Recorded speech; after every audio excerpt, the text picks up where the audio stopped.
Hello and welcome, it's Howard from HDS Electrical, and today we are discussing one of my core values as a business owner and in life actually: turn a negative into a positive. And this is very achievable. How do you do it?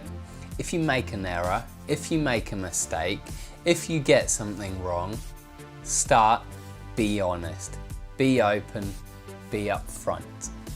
Now, sometimes you don't need to be. Say you spill something on the floor, but you can clean it up perfectly and there's no damage or anything, then do you need to worry a customer? Because some people worry about things like that.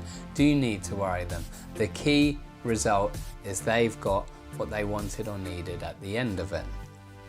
However, if for whatever sake you can't, honesty, openness, and a willingness to go above and beyond to correct it. So I've got loads of examples. Personally, I've messed loads of things up. I've broken a tile before and I knocked over a chair, a silly bar stool, and it smashed a customer's tile, and I went back, had to rip out the tile and replace it, obviously at my cost. As a business, we've done stuff.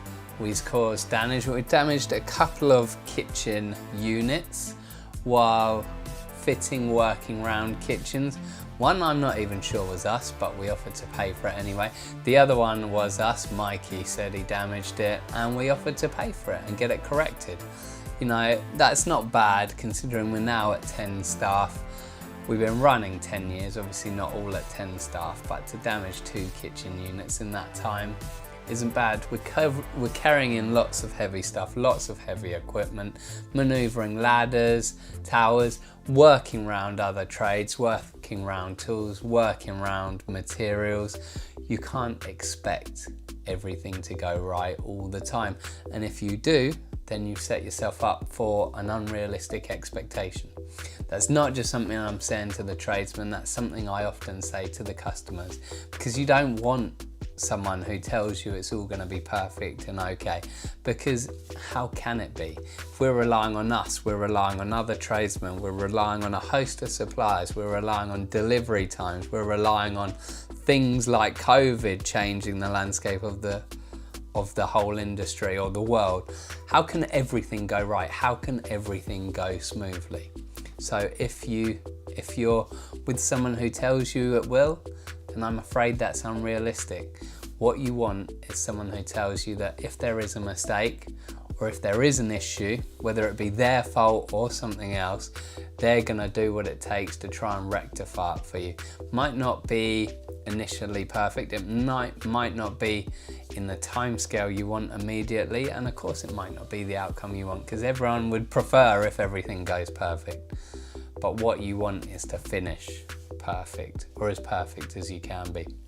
And my experience is, time and time again, without fault, the best recommendations we get, the best referrals we get are not when a job goes smoothly. I mean, well, we get some when a job goes smoothly, that's lovely, everyone's happy. But the best ones we get are when there's an issue and we correct it. If we damage something and we pay for it, or we scuff a wall and we repair it, then customers know the true value of you, because they know when something goes on, they can depend on you. And without doubt, those are the most vocal customers. Those are the ones that go online and leave reviews more often. Those are the ones that tell their friends about you, because they know they've got a tradesman they can rely on. They've got a tradesman who's gonna be honest and say to them when there's an issue that needs dealing with, and that will do what it takes to deal with it. And that's how they know they got a proper good tradesman. Booyakasha!